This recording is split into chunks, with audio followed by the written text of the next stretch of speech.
Boa tarde, boa noite para você. Estamos aqui mais uma vez com a nossa série Penso, Logo Creio. Hoje nós já estamos no nosso terceiro episódio e queremos convidar você a seguir nessa jornada com a gente, tá bom? Nós estamos transmitindo aí pelo nosso YouTube. É uma iniciativa da Igreja de Serra Verde.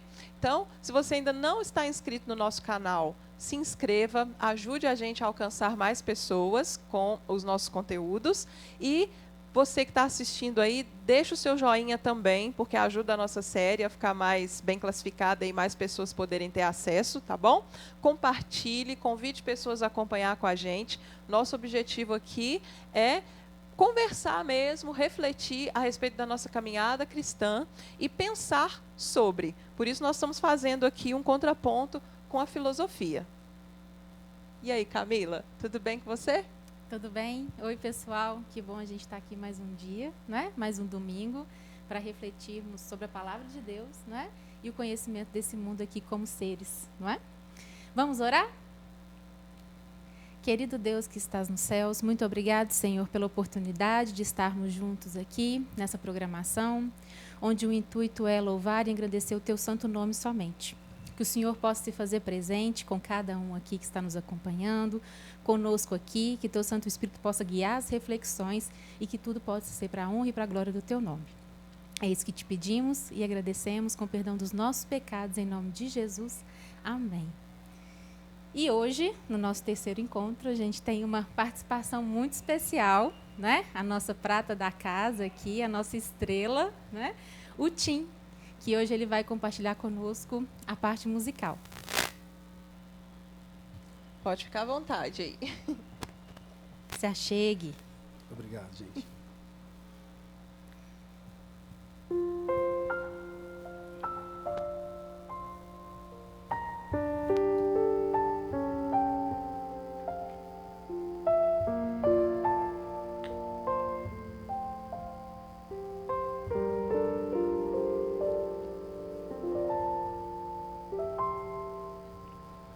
Quando só em pensamento eu contemplo teu poder, vejo as tuas maravilhas, vejo um lindo entardecer. Me pergunto assim calado, o que fiz pra merecer este amor tão declarado, esse dom que vem de Deus? Meu desejo é ser leal, meu desejo é ser fiel, é viver o dia a dia, já sonhando com o céu.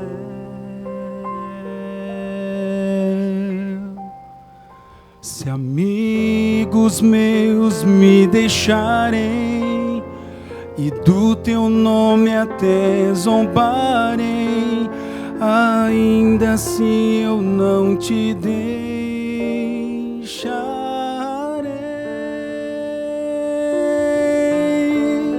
E como fez Jacó, eu não te deixarei, se não me abençoares, Senhor.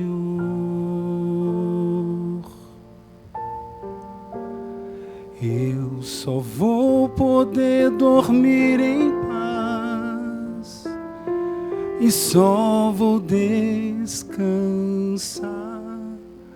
se comigo tu ficares, meu Deus.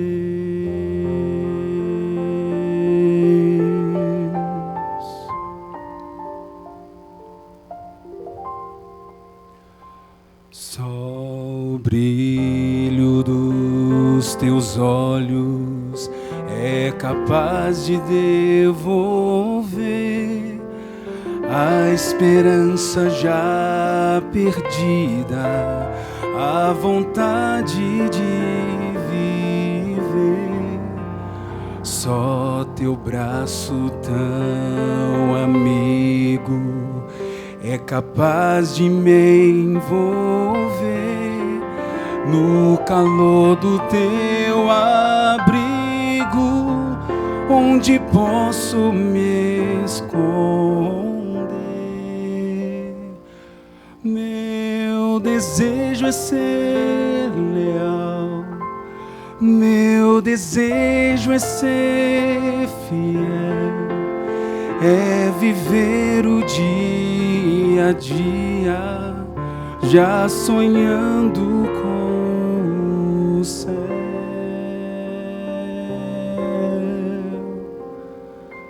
Se amigos meus me deixarem e do teu nome até zombarem, ainda assim eu não te deixarei.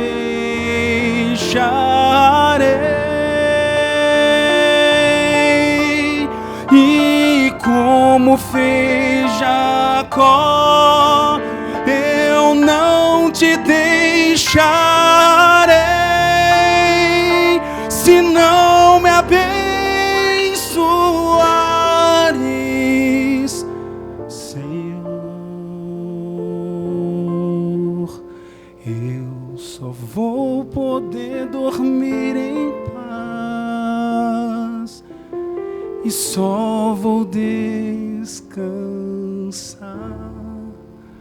se comigo tu ficares,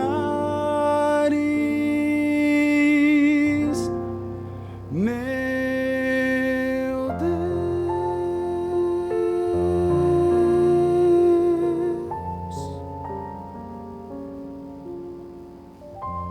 Amém. Amém. Muito obrigada, viu? Que Deus continue te abençoando. Amém. Aquece o coração, né? Não há maneira melhor para começarmos, né? Estamos aqui no nosso terceiro encontro, como a Renata disse, dessas reflexões, né? Filosóficas. E a ideia, né, como a gente disse no nosso primeiro programa, é tecer perguntas, refletir sobre a palavra de Deus, sobre os conhecimentos que Ele nos deixou, né? As questões desse mundo que a gente vivencia, né, Renata? A gente não tem pretensão nenhuma aqui de aprofundar sobre a filosofia, até porque não somos filósofos. Não somos filósofos. Não somos, né? Admiro demais, né? Quem exerce esse lugar. É do que a gente gosta mesmo de conversar, de falar. Então, você se sinta à vontade também para poder fazer perguntas, interage com a gente aí no chat, para a gente poder também conversar sobre o que a gente está pensando aqui, né? São muito mais para lançar questionamentos do que dar respostas, né? E lançar questionamentos para o bem, não é? Porque, como a gente disse no primeiro programa, né, a filosofia é isso, é pensar sobre, não é? É andar com pontos de interrogação, né, querendo sempre conhecer mais e saber mais. E se o que mais importa para a gente é a nossa caminhada rumo à eternidade, rumo ao céu, então, mais ainda nós temos que ter esse ponto de interrogação, no sentido de não questionar para descrer, mas questionar para que nós possamos ter cada dia mais firmeza e mais certeza daquilo que a gente crê. Para nos fortalecer. Porque nós somos seres pensantes, né? Deus nos formou de uma forma maravilhosa e as perguntas é inerente a nós, né? E Ele não tem medo e Ele não fica bravo se a gente pergunta, pelo contrário, né? Ele fica cada vez mais satisfeito de criar, dos filhos dele serem questionadores, não é? Isso não é revolta, isso não é descrença, não é? Ou dúvida, mas é se colocar sempre no ponto de aprendizagem, né? E aí, para a gente começar, gostaria que quem estiver nos acompanhando aí, se for possível, abram em Colossenses, capítulo 2, verso 8. Colossenses 2, verso 8. Diz o seguinte: Paulo está dizendo assim: cuidado, que ninguém vos venha a enredar com sua filosofia e vãs sutilezas, conforme a tradição dos homens, conforme os rudimentos do mundo, e não segundo Cristo. Filosofias aí, Renata. O que será que Paulo... filosofias são essas? Você já viu assim, quando às vezes a gente está conversando com uma pessoa e ela fala assim, minha filosofia de vida, né, é fazer o bem. Minha filosofia de vida, eu nem tenho religião, mas eu faço bem, não é? Eu não vou numa igreja, não é? Mas eu tenho uma conduta ética, uma conduta moral, né? E tem gente que vive muito bem assim, né? Conheço pessoas ótimas que não professam nenhuma fé, nenhuma crença e que são cidadãos, são amigos, são colegas de trabalho exemplares, Sim. né? E aí realmente a gente se depara com gente que diz isso, né? Eu tenho uma filosofia de vida. Será que eles estão realmente falando de filosofia no sentido do que a gente está se propondo a estudar aqui? Que são perguntas, né? Será que eles estão se questionando? Né? E aí, quando a gente para refletir, né, a impressão que a gente tem é que são muito mais sobre valores, sobre condutas de vida, né, sobre como que eles estão se portando no mundo, do que um posicionamento de questão, né, de se colocar em questão, de colocar situações em questões, né? E aí, aproveitando isso, a gente quer ler um pedacinho de um texto aqui, de uma professora que chama Marilena Chauí, que é uma filósofa, né? Os alunos aí do 2º grau, a maioria deles estudam, né? Pelos seus livros didáticos ali, que é muito interessante. Camila, só te interromper um pouquinho, o pessoal do som pediu para você aproximar um pouquinho mais do seu microfone. E levantar? Assim. Beleza, obrigada. Coisas técnicas. A professora vai dizer assim, isso significa que... O que é filosofia? Né? Uma parte para ela. Isso significa que tomamos distância do nosso mundo costumeiro. Olha só, reflete aí. Tomamos distância do nosso mundo costumeiro através do nosso pensamento. Olhando como se nunca o estivéssemos visto antes. Você olha com novidade para o seu dia a dia? Para os caminhos que você vai traçando? Não é? Como se a gente nunca tivesse visto. Como se não tivéssemos tido família. Amigos, professores, livros e outros meios de comunicação que nos tivessem dito o que o mundo é. Como se estivéssemos acabando de nascer para o mundo. O olhar de novidade, né? Como que é tão importante isso, né? Tanto é que Deus fala que Ele renova suas misericórdias todo dia de manhã. Ele nos olha com um olhar novo todos os dias, não é? É página zerada, né? Zerada, né? Como se nada tivesse acontecido no dia anterior que nos afastasse dele, né? Como se estivéssemos acabando de nascer para o mundo e para nós mesmos e precisássemos perguntar o que é, por que é, como é o mundo e precisássemos perguntar também o que somos, por que somos e como somos. Olha que lindo isso, né? Esse é o verdadeiro sentido da filosofia, né? Sim. E, sinceramente, é difícil pensar que Paulo condenasse um comportamento sobre ele, como este, né? Ainda mais vindo dele, né? Educado, inclusive, aos pés de um filósofo, né? Então, assim, Paulo foi um homem que questionou. O tempo inteiro. O tempo inteiro. Né? Mas isso não o afastou da sua fé, pelo contrário, o fez chegar-se cada vez mais e mais até Deus. Fez ele estar com pessoas de diversas classes, de diversos níveis intelectuais. Conseguir chegar até elas, ter acesso a elas para pregar. Né? Sim. E aí, então, nós vamos ler uma crônica aqui. Bela. E aí eu quero muito que vocês que estão nos acompanhando aí prestem bastante atenção.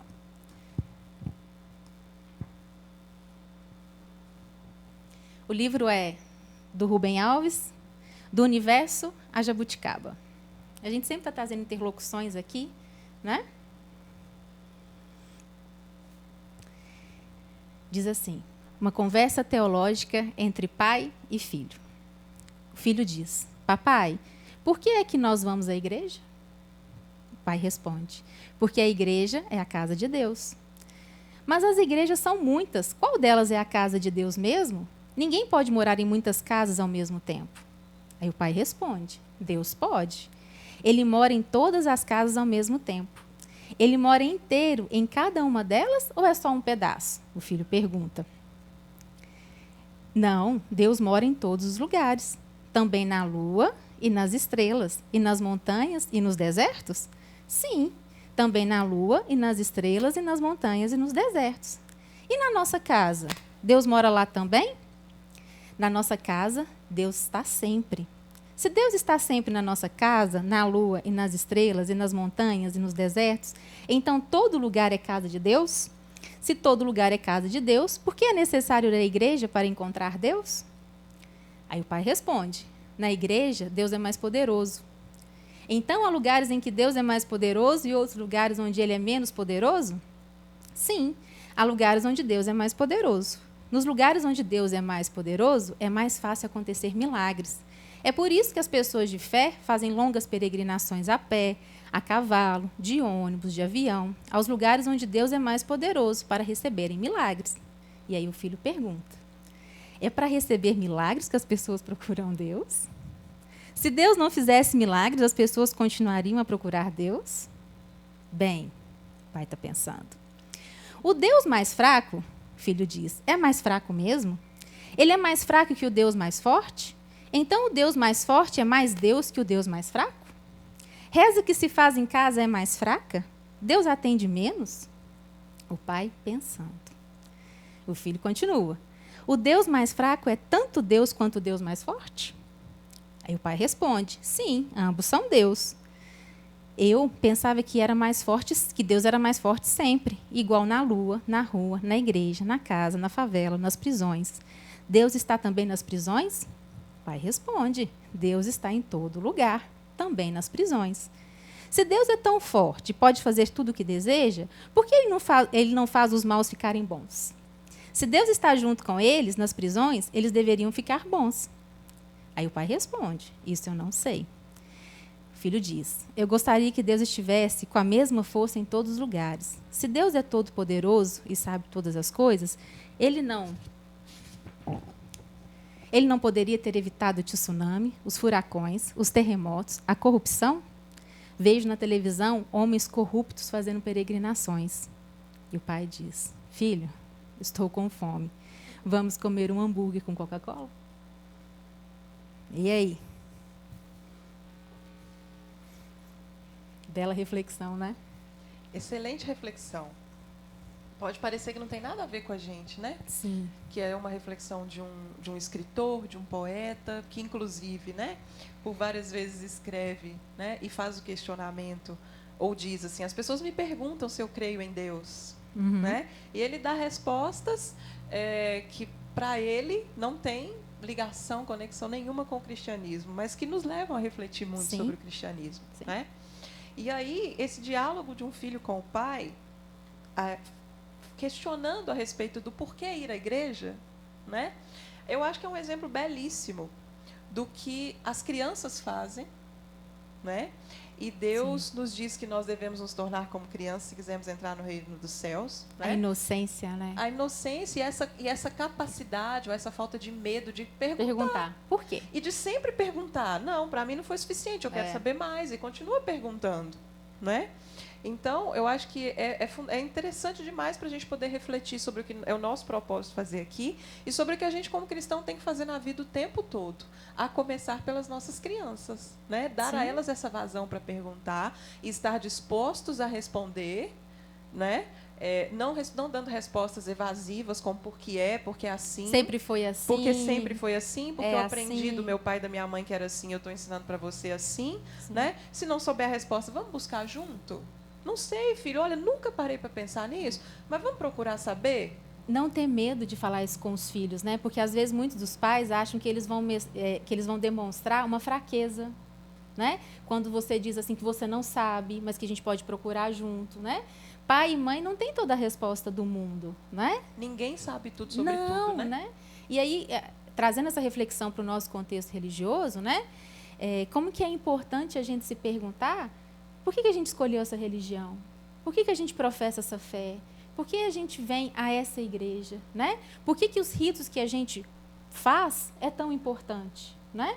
Por que a gente guarda o sábado? Né? É porque é de 7 em 7 dias, está no 4º mandamento? Né? Qual que é o meu sentido para mim? A Santa Ceia, né? como que o rito é importante, como é que, né, nos faz essa ligação com o eterno, porque é uma forma da gente simbolizar.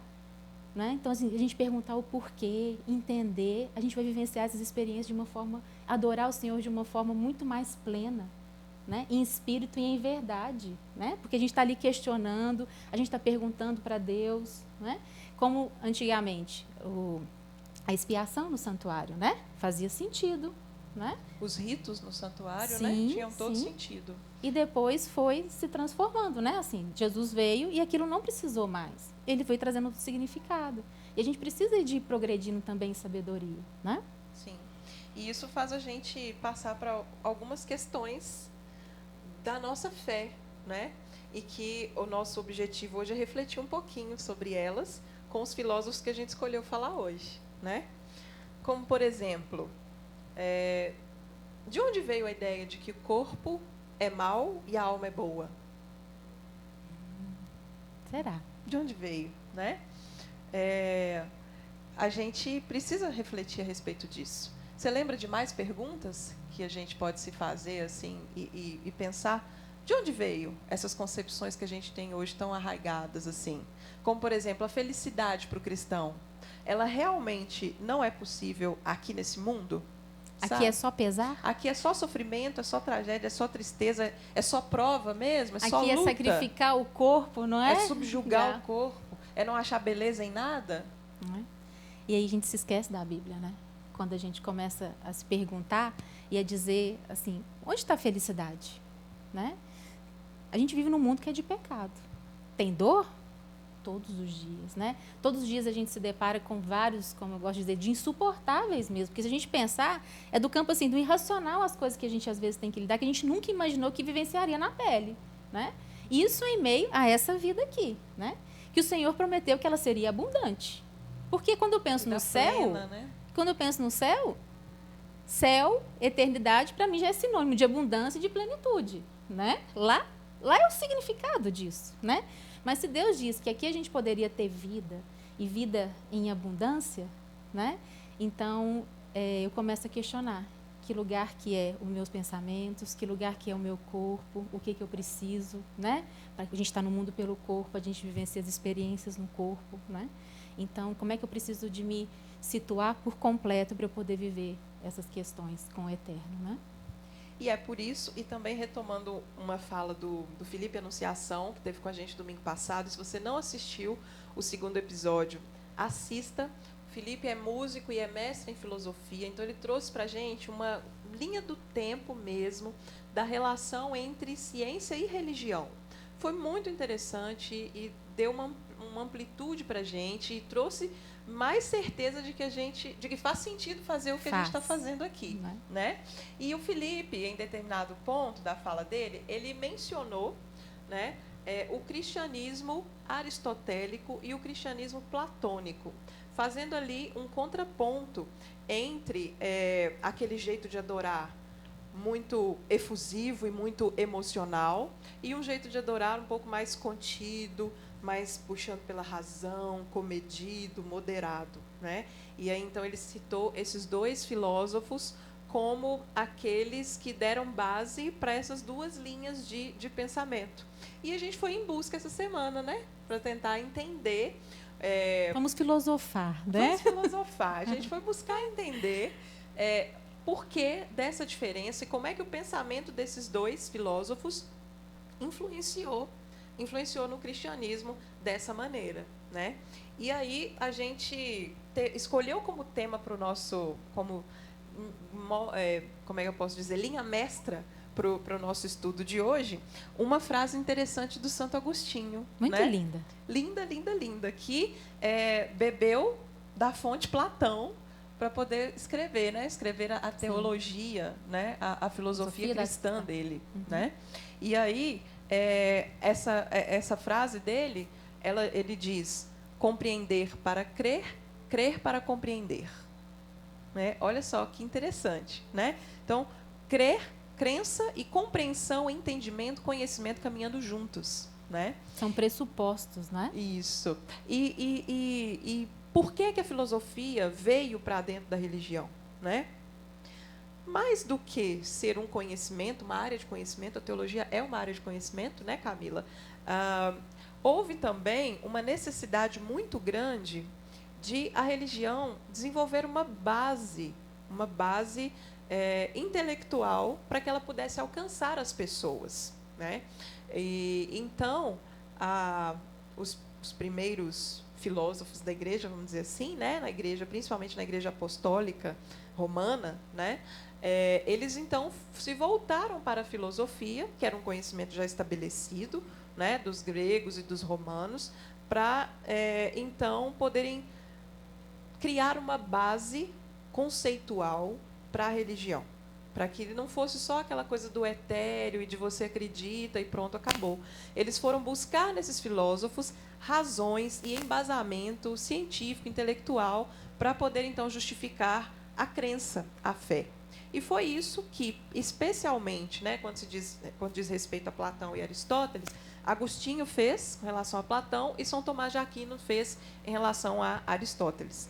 E quando a gente se voltou para Aristóteles e Platão, a gente percebeu que eles tinham uma visão, eles tinham uma concepção de Deus, mesmo talvez sem saberem, sem chamarem desse nome, né? E essa concepção que eles tinham de Deus, do divino, do supremo, do sublime, foi o que baseou Santo Agostinho e São Tomás de Aquino na construção da sua filosofia cristã. Então a gente vai falar um pouquinho sobre isso hoje. E a gente quer convidar vocês a viajarem com a gente um pouco aí sobre essas reflexões que a gente fez no estudo desses dois filósofos, ok? Primeiro ponto. Vamos lá para Platão, né? Platão foi discípulo de Sócrates, né? E Aristóteles foi discípulo de Platão. Tanto Aristóteles quanto Platão buscavam a mesma coisa. Ambos buscavam chegar ao conhecimento real, ao conhecimento verdadeiro, ao conhecimento universal das coisas, do ser, enfim, eles buscavam um entendimento que fosse universal, né? E só que para isso eles seguiram caminhos diferentes. Platão, ele é considerado, né, ele considera, na verdade, que a gente chega ao entendimento, ao real conhecimento da realidade, quando a gente entende o dualismo. Ou seja, existe um conhecimento, existe um mundo que é o mundo do sensível e existe um mundo que é o mundo do intelecto, que é o mundo inteligível, o mundo das ideias. E desse pensamento de Platão, a igreja bebeu muito para fazer essa diferenciação, essa distinção que existe entre corpo e alma, espírito e alma, não é? Por quê? Vamos entender isso. O conhecimento, né, ou o mundo visível, é o mundo das coisas, é o mundo da matéria, é aquilo que a gente vê.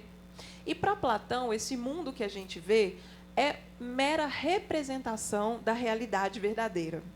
Então, a gente vê sombras, a gente vê apenas reflexos, sabe, daquilo que as coisas realmente são. Então, a gente só alcança o conhecimento verdadeiro quando a gente se desvencilha desse mundo sensível da matéria e então a gente passa para o etéreo, a gente passa para o mundo inteligível, que é o mundo das ideias. Ali a gente tem os conceitos e ali a gente encontra então o conhecimento verdadeiro, né? Então, daí que vem essa ideia de que a alma é boa, né? Porque o espírito transcende, o espírito consegue se enlevar e o corpo não consegue. O corpo é matéria. E o corpo está sempre puxando o espírito para baixo, para um nível de conhecimento que é inferior. É uma briga, é uma disputa. Briga, uma disputa. Né? Que a Bíblia retrata. Sim. Né? Paulo diz, o que eu quero não faço e o que não quero é isso que eu faço. Né? É uma batalha, é uma luta. Realmente existe essa luta, né? Então, daí veio esse entendimento de que o corpo é ruim e o corpo impede que o espírito, que o intelecto transcenda e chegue a um nível superior. E aí tem uma alegoria que Platão, né, escreveu nos seus diálogos com Sócrates, né, que nos exemplifica muito bem isso, que é o mito da caverna, né? E talvez seja a alegoria filosófica mais conhecida Ah, eu penso que sim, né? Não é? Se você não viu, se você nunca leu O Mito da Caverna, né, que está escrito lá na República do livro de Platão, né? Você conhece Matrix? Você já ouviu falar desse filme? Sim, já Não é? assisti. Então, alguma coisa sobre a caverna e o mito da caverna Você conhece. você conhece, né? Só você pensar ali no Neo, né? Então, o que foi esse mito, né? O que ele quis dizer, né? Ele estava querendo dar uma explicação dessa posição filosófica no mundo, né? Da gente, né? E aí, então, o que era o mito da caverna? Era uma caverna onde tinham pessoas que desde criança, né, nasceram lá nessa caverna, nunca tinham tido contato com esse mundo exterior. Elas estavam acorrentadas e viradas para o muro. Sabe? Elas ficaram viradas para o muro. E atrás delas, assim, num caminho, tinha um fogo que dava uma fresta e que fazia as imagens do exterior serem refletidas na parede. Então, assim, elas nunca tinham tido contato com esse mundo, né? E o que elas viam eram fantoches, né? Não conheciam, eram imagens, né? Aquelas brincadeirinhas que a gente faz, né? No escuro com a criança, né? Eram aquilo que elas viam. Só que aí, um belo dia, uma dessas pessoas conseguiu se soltar, né? E aí, então, ela vai em direção a essa luz. E quando ela sai da caverna, né? Ela fica cega de tanta luminosidade que ela vê. Mas, aos poucos, né? Os olhos vão se acostumando. Acho que parece muito com os nossos conhecimentos, né? Os olhos vão se acostumando e ele começa a ver o mundo como ele realmente é. As pessoas, né? Os animais, a natureza, né? Iluminada ali por aquele sol, né? E isso Platão quis dizer, né? Queria explicar qual que era essa posição nossa diante do mundo, né? Desse mundo que a gente vive aqui, né? E isso, né, Renata, dá para a gente pensar uma infinidade de coisas. Até a própria interpretação do Platão desses elementos já nos dá a base para a gente refletir muito. Sim.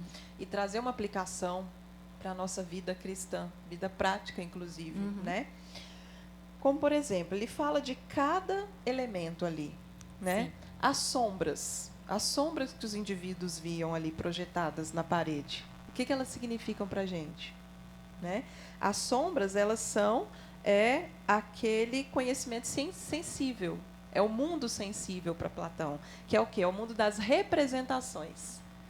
É a realidade que você pensa ver. Que você acha que está vendo, é o que né? você acredita que é a realidade. Né? E aí, o exterior da caverna, o que seria? E pensando aí, né, no que a gente pensa, que a gente está vendo, né? Você já pensou em redes sociais? Nossa, a nossa Matrix atual. A nossa Matrix atual, né? Fragmentos de realidades e que a gente toma um fragmento, um segundo, um flash, né? Uma selfie num lugar bonito, né? Como se aquilo ali fosse a história por completo. Como se fosse a minha vida. A minha vida é esta aqui. A gente só vê o que é bonito na vida das pessoas. Só. Né? E a gente vê as fotos por filtro, né? Eu tiro uma selfie, o celular já aplica um filtro, eu fico linda naquela foto, fico perfeita, não tem uma linha de expressão, uma ruga, uma olheira, nada. Eu fico com o meu rosto todo harmonizadinho, né? E aí, lembrei aqui que eu estava lendo uma pesquisa alguns dias atrás, que fala que o tanto que aumentou a procura por cirurgia plásticas. E elas levam as fotos da pessoa. Campeão no mundo, né? É o segundo no mundo, né? Depois dos Estados Unidos em cirurgias plásticas. Mas as pessoas estão levando as fotos do selfie falando assim, eu quero ficar assim. Você quer ficar desse jeito? Eu quero ficar como eu. Como assim. Eu, assim, que eu apareço, né? O que a gente está vendo? Né? O que a gente está reproduzindo? Qual que é esse mundo que a gente está criando, que a gente está vendo por meia sombra? Né? Por meras representações. Representações, né? O exterior da caverna. O exterior da caverna, então, seria a realidade das coisas. Para Platão, a caverna é o mundo sensível. Então, é um nível inferior de conhecimento. O exterior da caverna, que é a realidade, é, então, um nível elevado de conhecimento e é o mundo inteligível, que é onde você alcança o conhecimento pleno das coisas, o entendimento pleno das coisas, e você enxerga a realidade como ela realmente é. Né? Então, quem está dentro da caverna tem um conhecimento inferior, enxerga uma realidade que não é a realidade, é representação. Quem está fora consegue ter contato com a realidade como ela realmente é. Né?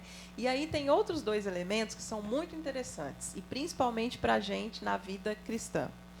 A fogueira e o sol. Fontes de luz e de calor. O que será? Né? Mas os dois têm sentido diferente. E é aí que a gente começa a entender a ideia que Platão tem de Deus, quando a gente pensa na fogueira e no sol. A fogueira é aquilo que dá a possibilidade deles enxergarem aquela realidade. Uma realidade que é representada. Né? A fogueira ela não dá luz completa. A fogueira não dá percepção real das coisas. Porque se ela desse, eles entenderiam que o que estava sendo projetado ali eram simples marionetes, eram meras visões, não era o real. Sim. Não é? Quando aquele prisioneiro, por algum motivo, olha e vê que as suas correntes estão rompidas, e é interessante a gente perceber isso, que ele não consegue se soltar sozinho. Eles não tinham condição de se soltar sozinhos. Por algum motivo, as correntes dele estavam rompidas. E aí ele vai, de curiosidade, ele vai para fora, vai seguindo ali, né, o duto até chegar fora da caverna. E aí ele tem contato com o sol, um sol que cega. É uma luz muito forte. E olha só, é só quando ele tem contato com o sol que ele enxerga a realidade. Aí ele vê. Aí ele vê de verdade. Vê. Ele vê, né? Então, para Platão, o sol, nessa alegoria da caverna, ele representa a beleza suprema. O sol, para Platão, ele representa o bem supremo. E esse bem supremo, para Platão, é o que seria Deus. Ele só não dá esse nome, mas é a concepção, é o conceito de divino que Platão tem. E vale a gente lembrar que na cultura grega não existia um Deus só. Sim. Eles adoravam vários deuses, né? E esses deuses, na verdade, eles não eram adorados como a gente adora hoje aqui. Eles eram seres superiores, né? E que comandavam, a gente pode dizer assim, eles comandavam o destino da humanidade, mas era sem afeto, sem apego nenhum, sem preocupação nenhuma e sem se relacionar individualmente com as pessoas, não é? Mas quando ele diz que Deus, né, que a noção do divino e da perfeição é o bem supremo, de certo modo ele está atribuindo algum sentimento, alguma sensação ali, Sim. né? E então, quando o prisioneiro tem contato com o sol, ele enxerga de verdade. Aplicando para a nossa vida, para a nossa caminhada cristã, né? A gente pode pensar que a gente só chega ao conhecimento pleno da verdade quando a gente se encontra com o sol. E que a Bíblia diz é o sol da justiça, que é Cristo. Não é? Então, o bem supremo para nós, né? Para nós que somos cristãos, nós entendemos que é o Deus criador, o Deus redentor, o Deus mantenedor de todas as coisas.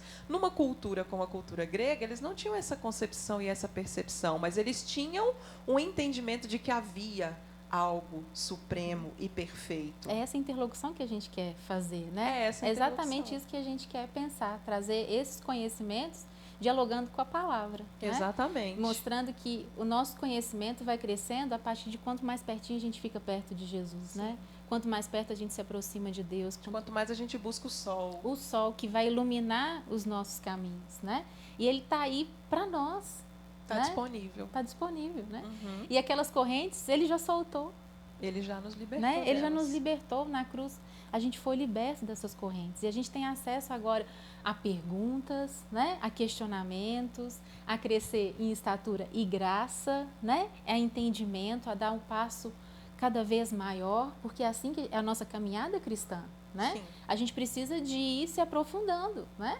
Diz lá também que a gente tomava leitinho, não é?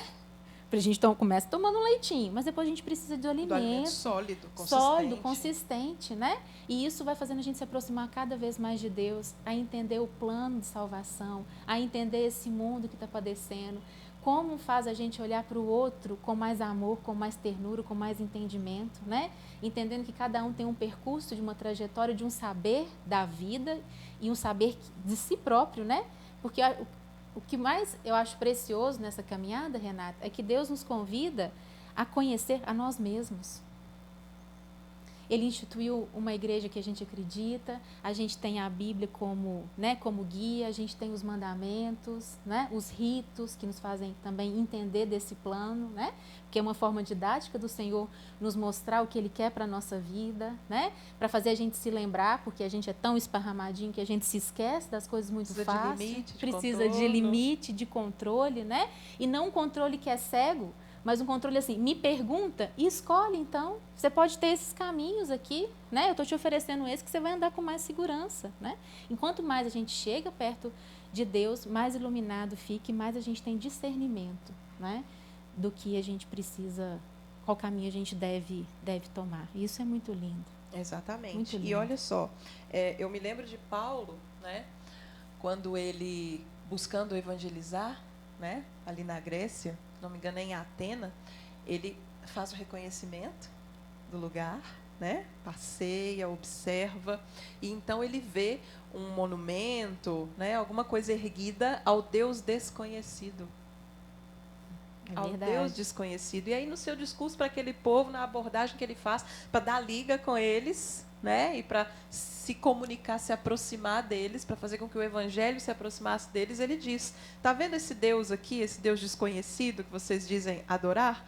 Eu conheço esse Deus.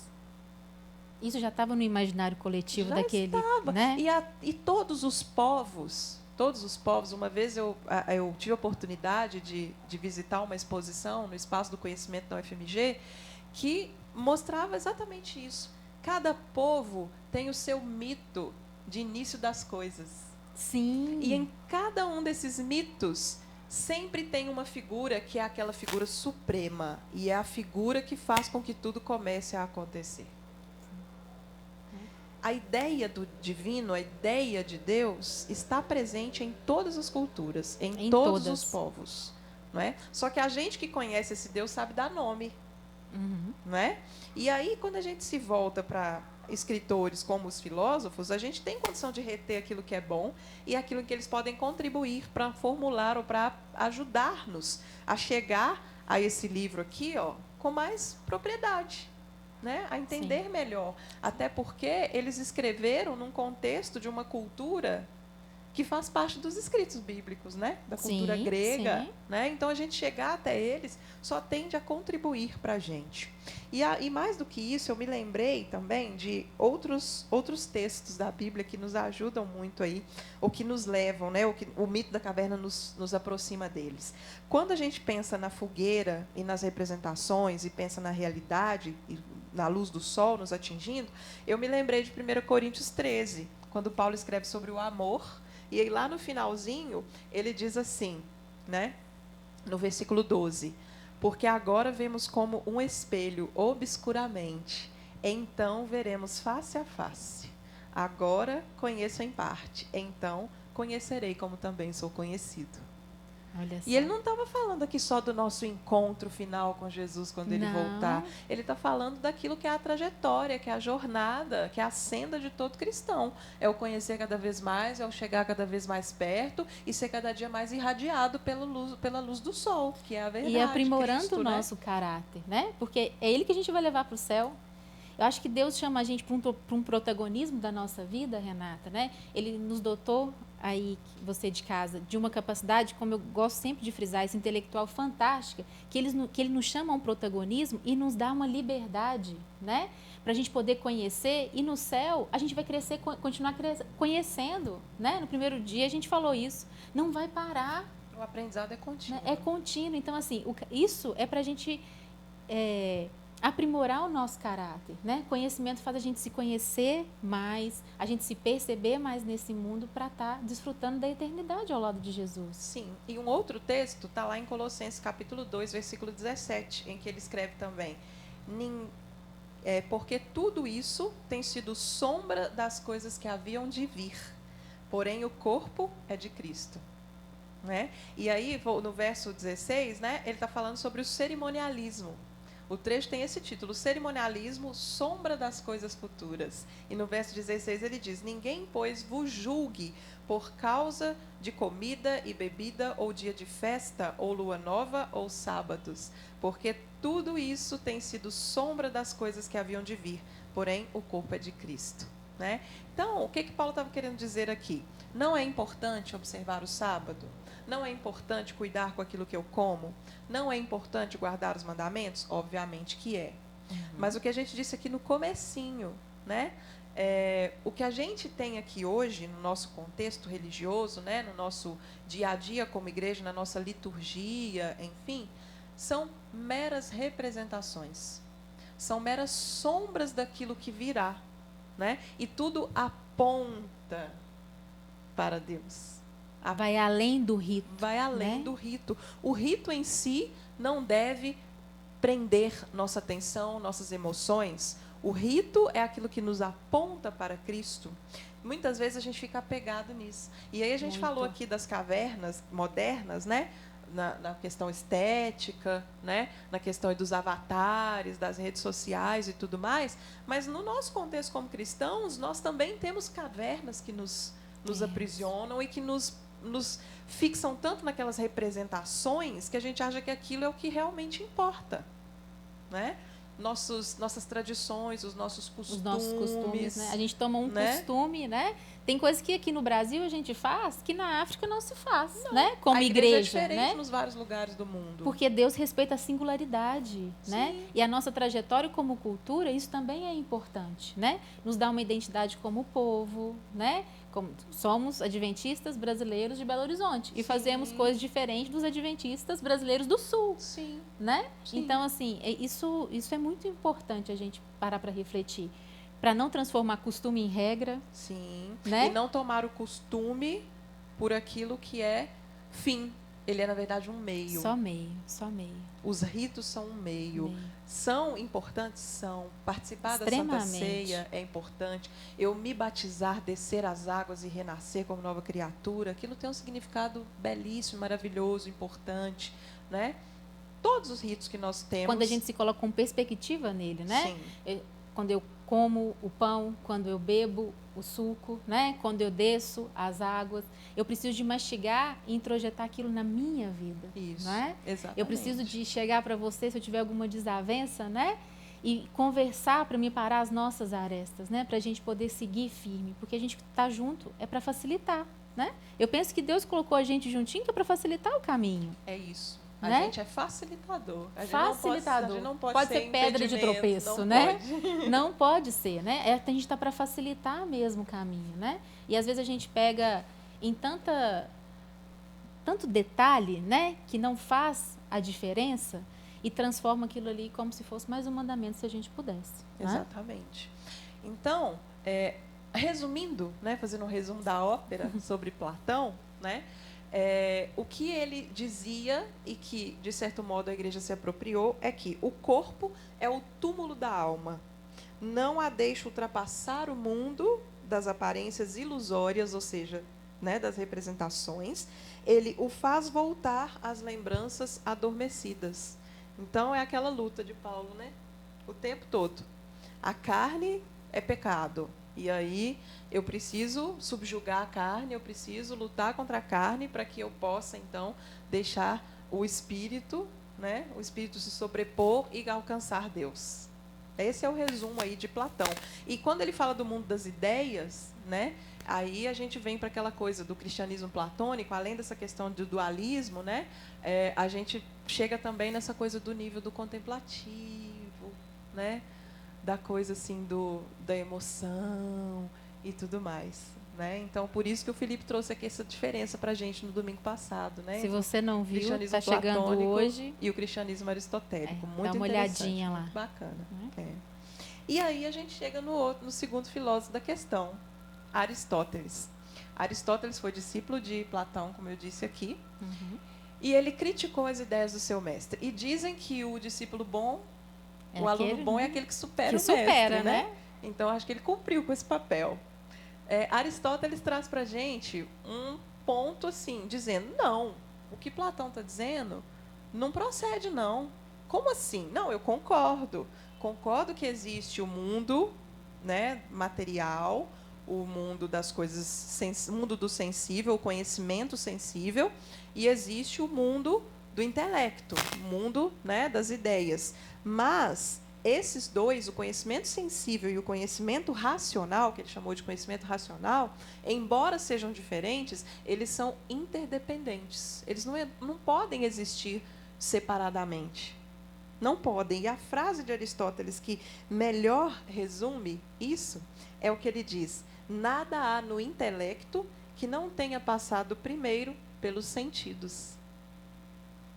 Olha que interessante isso, né? Eu experimento primeiro, para depois, então, eu refletir sobre aquilo, para depois eu me debruçar sobre aquele fenômeno, né? Porque o fenômeno acontece no mundo sensível, e aí, então, eu consigo chegar ao conhecimento. E aí eu parto deste mundo, onde as coisas não são perfeitas, são representações, onde eu vejo cada coisa de um jeito. Vamos pensar aqui, Camila e eu somos humanos, mas nós somos mulheres, somos do gênero feminino, certo? Agora, vamos pensar aqui, a cor da pele da Camila não é a mesma cor da minha pele. A cor dos meus olhos não é a mesma cor dos olhos da Camila. Ela usa óculos, eu não uso. Mas uma coisa existe de comum entre nós. Nós somos seres humanos e somos do gênero feminino. Né? Então, este é o conhecimento que Aristóteles diz que é o conhecimento puro. É o conhecimento onde você vai na essência, você busca a essência das coisas. Mas, para chegar nisso, você primeiro precisa observar. Precisa ver, entender. E você só consegue observar com os sentidos. Então, você precisa da matéria, você precisa do corpo, você precisa da audição, você precisa do olfato, da visão, precisa de todos os seus sentidos que está no corpo, para que você possa, então, chegar no plano das ideias e formular um conhecimento que seja universal. É o que ele diz, a verdade, a realidade, né, o verdadeiro conhecimento é o conhecimento universal. Ou seja, tem seres humanos de formas diversas, mas tem alguma coisa que torna isso comum e que faz a gente ter um conceito de ser humano, né? Que somos racionais. Somos racionais. Para ele, esse é o ponto que caracteriza um ser humano. Todos somos racionais. Diferentes gêneros, raça, cor, língua, enfim, mas somos humanos. Então, o que Aristóteles está dizendo é a distinção, o dualismo de Platão não faz sentido. Ponto. Ficar só contemplando, então não. Não, chegar só o mundo das ideias é que importa, é nele que está a verdade, a verdadeira realidade. Não. Nós precisamos também estar no mundo material, nós precisamos não só contemplar os fenômenos, mas experienciar os fenômenos para que nós possamos estudá-los e então chegar ao conhecimento. Então, esse é o ponto assim, que Platão diverge Aristóteles diverge de Platão na busca pelo conhecimento verdadeiro. Ambos queriam isso. E para Platão está no bem supremo, que é representado pelo Sol. Né? Aí você chega no plano das ideias, mas sem a matéria, porque a matéria te impede de chegar lá. Já Aristóteles diz assim, não, sem a matéria você não chega lá. É uma boa reflexão do Aristóteles, Excelente reflexão. Foi mais um passo do mestre, né? Mais um passo, uma evolução no conhecimento, né? No conhecimento do ser, no conhecimento, nem como se constrói o conhecimento, né? E aí, o que Aristóteles diz é que todo ser é constituído de matéria e forma. E uma coisa que ele traz para a gente interessante é que a matéria é potência, ou seja, na matéria existe a possibilidade de ser. E na forma está o ato. Né? A forma seria a essência das coisas. Né? Então, o humano é a essência do humano, né? A forma é o humano. A essência, racional. Potência. O que ele diz a respeito disso? Vamos pensar numa semente, a semente de uma planta. Aquela semente é uma árvore em potencial. Ela vai se tornar uma árvore quando ela germinar. Agora, o que faz a árvore germinar? É aí que a gente chega no conceito de divino de Aristóteles. Para ele, nós somos contingentes. O que é ser contingente? Nós temos limite. A gente não tem na gente tudo o que é preciso para a gente vir a ser. Então, por sermos contingentes, por todas as coisas serem contingentes, ele criou um conceito que é o primeiro motor imóvel. Primeiro motor imóvel. Né? Então, o que seria isso? Como todas as coisas são contingentes, para elas virem a ser, elas precisam de algo que as coloque em movimento. Né? E aí vale lembrar que, nesse conceito, tanto de Platão quanto de Aristóteles, Deus não é criador. Não é criador porque, na cultura grega, a matéria é eterna. Então, ela existe desde sempre. Certo? Então, na nossa concepção, no cristianismo, no criacionismo, é que Deus criou tudo do nada, a partir do nada. Então, o que Deus faz é ser este primeiro motor imóvel. Porque se todas as coisas são contingentes e precisam de movimento, precisam de um impulso para entrar em movimento, então, eu vim a ser porque teve um impulso para eu entrar em movimento. Mas aquilo que me fez entrar em movimento também precisa de um impulso para entrar em movimento e vir a ser. Para a potência vir a ser ato. Para a semente virar árvore. Né? Então, para a gente não ficar nisso infinitamente, Aristóteles assume que existe uma primeira causa de tudo. Uma primeira força. Uma causa que é necessária, que não é causada por nada. Não é contingente. Ou seja, tem tudo em si. É a potência pura. É ato. É ato puro. Ato puro. Ato puro. Então, esse é o conceito que Aristóteles tem de Deus. Deus é o primeiro motor imóvel. E por que ele é o primeiro motor imóvel? Porque ele não precisa ser movido, ele não precisa se mover. E por que ele não precisa se mover? E como é então que ele faz com que tudo esteja em movimento? Porque assim como Platão, né, Aristóteles assumia que esse primeiro motor imóvel é perfeito, é pleno, é supremo. E por causa dessa característica, ele atrai todas as coisas a ele. Então é diferente. E nesse atrair todas as coisas a ele, tudo então entra em movimento. A potência passa a ser ato em todas as coisas, no ser. Não é bonito demais isso? Lindo, lindo, lindo, lindo, lindo. Como é que um pensamento desse pode afastar a gente de Deus? Muito pelo contrário. Não. Nos aproxima. Isso me faz né, afirmar cada vez mais, né, que o nosso inconsciente, ele é marcado pela nossa criação, né? Nós temos uma marca do nosso Criador que a gente vai perpetuando. Por mais afastado que a gente esteja, né, a gente carrega isso que é divino em nós, né? Sim. A gente tem uma saudade, não é? A gente quer uma explicação. Exato. A gente não, isso aqui não explica a nossa vida, né? A gente sempre quer mais, né? Quer mais, quer saber mais, quer perguntar mais, né? Sim. E aí, onde é que se encaixa aí a ideia do cristão aristotélico, né? A ideia desse cristão aristotélico não só tem a ver com ele romper com esse dualismo, né, e mostrar que não tem distinção de alma boa e corpo ruim. Não tem, né? Quando Paulo fala, né, de que a carne luta contra o espírito, né, tem a ver com a nossa natureza pecaminosa. Mas a gente tem que se lembrar que foi Deus quem nos criou, foi Deus quem nos moldou do barro. Sim, sim. Ele fez o nosso corpo de uma forma assombrosamente espantosa. Então, como é que o corpo vai ser ruim? Como é que o corpo vai ser mal? Não é? E aí, o que o Felipe quis dizer para a gente domingo passado, porque ele estava falando muito no contexto da arte, inclusive, né, sobre o cristianismo aristotélico, é esse apego à lógica, à razão. Aristóteles é considerado o pai da lógica. Né? A lógica que a gente estuda aí, né, no ensino médio, para fazer concurso público, veio de Aristóteles.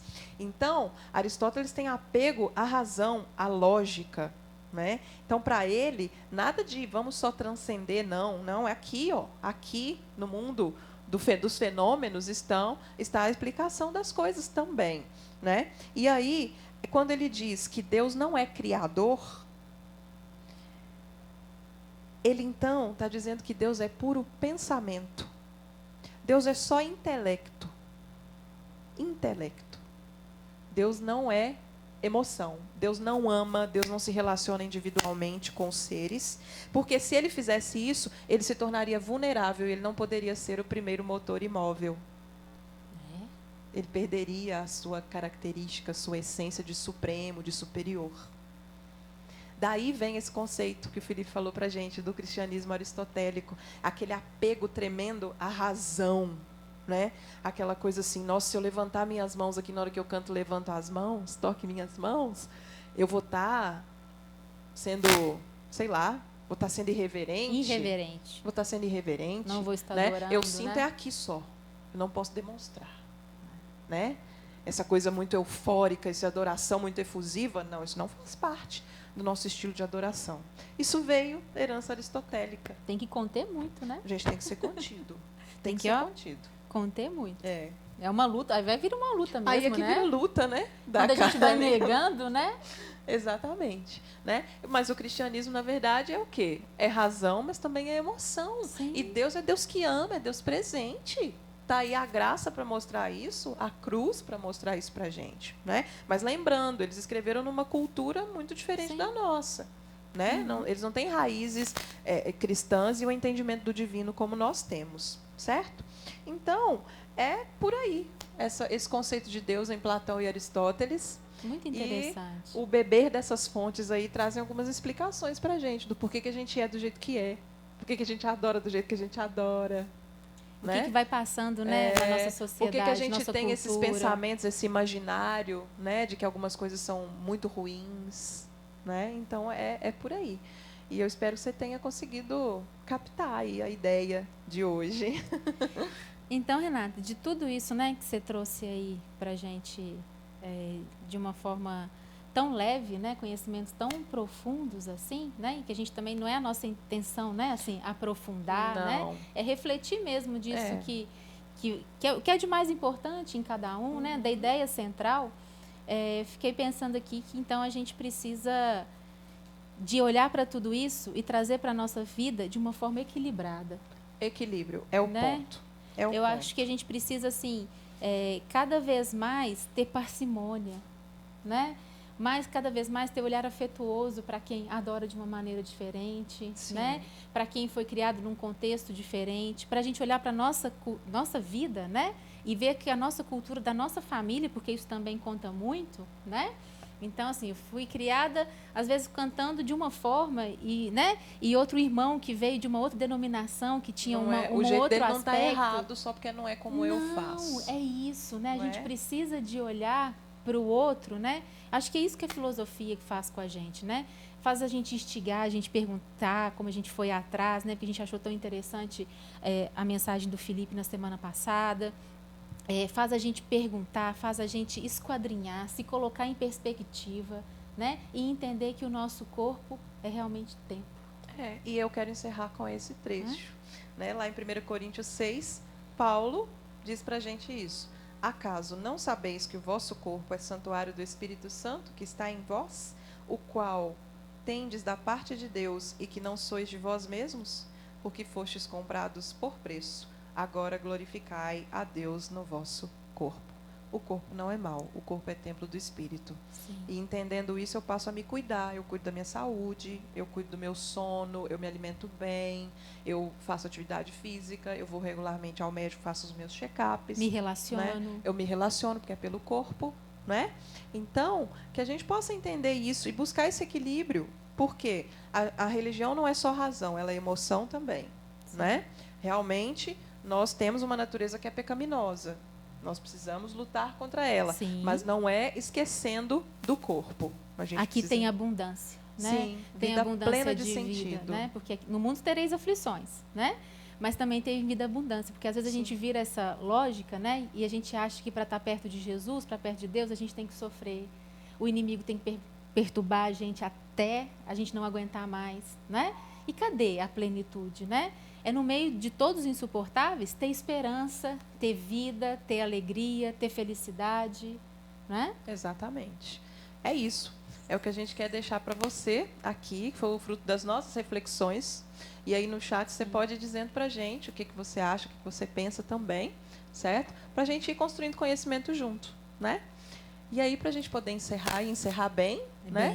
Bem. Porque a música fala ao nosso coração e arremata as coisas, né? O Tim vai mais uma vez aí trazer uma mensagem inspiradora para a gente, que reforça a nossa fé e que nos ajuda também a entender que o que a gente está falando aqui não é viagem, gente. O conhecimento está aí para que a gente possa reter tudo aquilo que é bom e que nos ajude a afirmar a nossa fé. Verdade.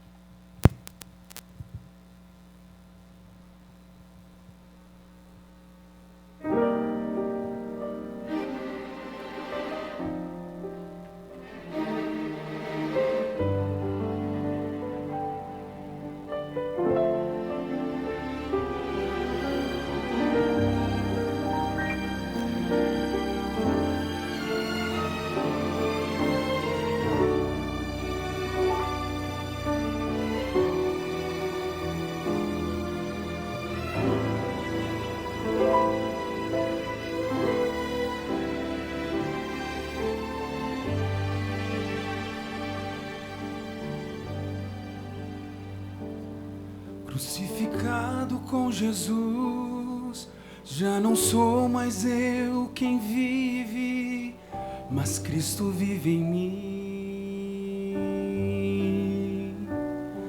Agora vivo pela fé no Filho de Deus que amou e se entregou por mim. Por sua graça ofertou a salvação a todo aquele que nele crer. Com seu sangue lavou toda mancha no coração do pecador.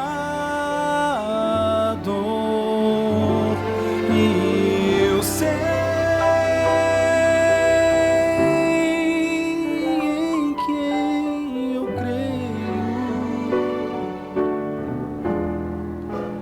e estou bem certo que Ele é poderoso pra guardar o meu tesouro até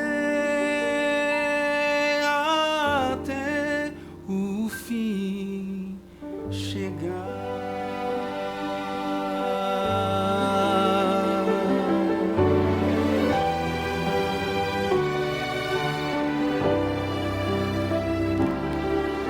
Longe seja de mim gloriar-me, se não na fé no meu Senhor Jesus, pela qual o mundo está crucificado para mim e eu para o mundo. Agora vivo mais feliz, encontrei a paz completa que só em Cristo eu posso ter. Nova criatura sou e as coisas velhas se passaram, tudo se transformou. E eu sei em quem eu creio e sou bem certo que Ele é poderoso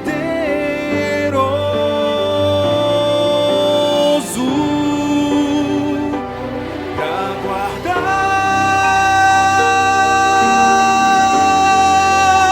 o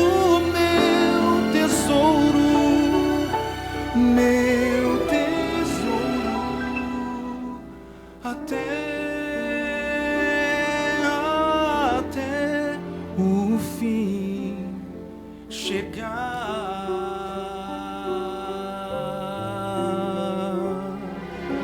Até